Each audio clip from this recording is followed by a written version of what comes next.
Batman has only one rule. Don't bloody kill anyone. Actually, he has many rules. No guns, always dress like a bat, dance like nobody's watching. But like all those rules, as evident by his incredibly subconscious dancing, Batman has killed. Less than most, but enough to begin to wonder whether this no killing thing is more of a guideline than a hard and fast rule. So to prove this, I've compiled a list of the times that Batman has definitively murdered someone. And I know not all of these are from what people consider true comic book Batman, but they are still versions of what is supposed to be Batman. Not vampire Batman, or terrible 90s Azrael Batman, or Nazi Batman, but good old-fashioned Batman. That Nazi Batman, by the way, that's very, very real. Inexplicably.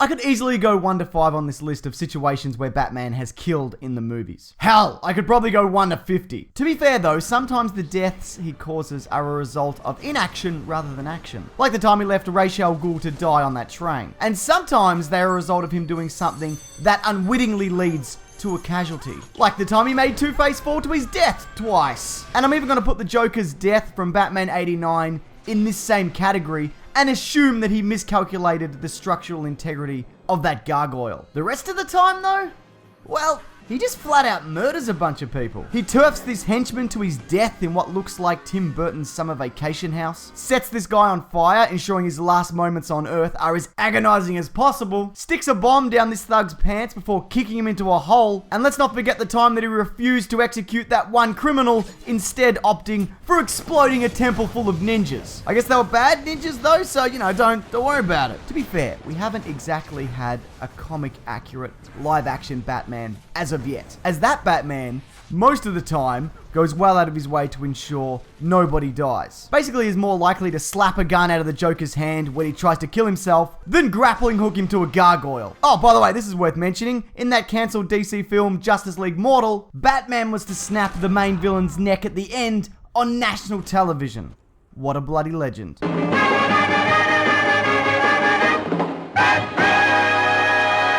The first incarnation of Batman was a much more violent character than what we see today. Well, he's still pretty violent, but nowadays he's less likely to, kick a guy so hard in the head that his neck snaps. Or punch a man down the stairs so his neck snaps. Or punch a man into a statue so that it falls on him, snapping his neck. Or punch a man into a pool of acid, presumably where his neck is also snapped. Or even burning a man to death. This guy seems okay with it though. Look at him, laughing his ass off. What a good sport. The point is, early days Batman killed many, many people, which he was totally fine with, especially if he managed to do it with a cheeky little neck snap. To be fair though, this is all very early days Batman. The character was still finding his feet. I mean, how else do you explain him hanging a guy from his neck and flying him around with the Batplane until he's dead? But like he says, he's probably better off this way.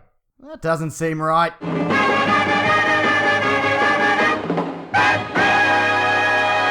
Batman has a long and complicated history with Ra's al Ghul. For one, he's the grandfather of his child. And like all comic book villains, he can't really be killed. Plus he always has the convenience of the Lazarus Pit to bring him back. Anyway, despite his near immortality, Ra's al Ghul not being dead is not for Batman's lack of trying, as seen in Batman Annual number 8. After confronting Ra's in a kung fu space battle, Batman obliterates the villain's body using his own sun ray death beam machine, then casually ejects his ashes into space. Robin is horrified, his reaction being that of accusing Batman of the murder that Batman definitely just committed. Batman though, he just shrugs it off with a casual, "Have I, Robin?" Yeah, you have. Now obviously, Ra's al Ghul returns, but only with the help of bullshit comic book logic. I mean, who gathered up his ashes? And how do they know they got them all? And does the Lazarus Pit even work with just a pile of space ashes? Comic books.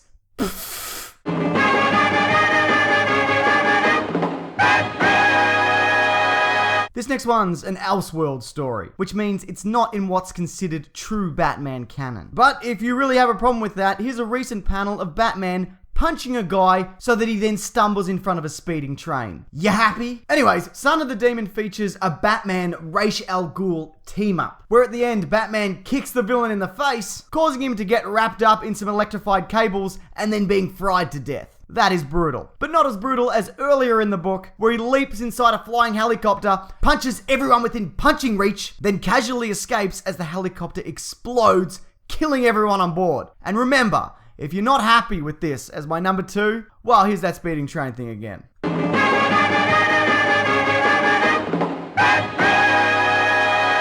Look, I'm aware that this last one is a little ambiguous, but it's interesting, so whatever. In the final panels of The Killing Joke, after the Joker has committed some truly horrendous crimes, even by his standards, it simply looks like the Joker tells Batman a joke, they then share a laugh, and then credits, or whatever happens at the end of a comic. But it's been suggested by comic book writer Grant Morrison that what we're actually seeing here is Batman sharing a laugh with the Joker, then reaching out and breaking his neck. And you could totally assume that based on the way that the laughter just cuts abruptly, or the way that the beam of light goes off, which is a reference to the joke that the Joker told, or this look on Batman's face that could be interpreted as a man bent over with laughter, or a man who's about to murder another man. Like I said, it is open to interpretation. But if you're not happy with the ambiguity of any of this, here are 2 separate panels of Batman using guys as human shields. Well done, Batman.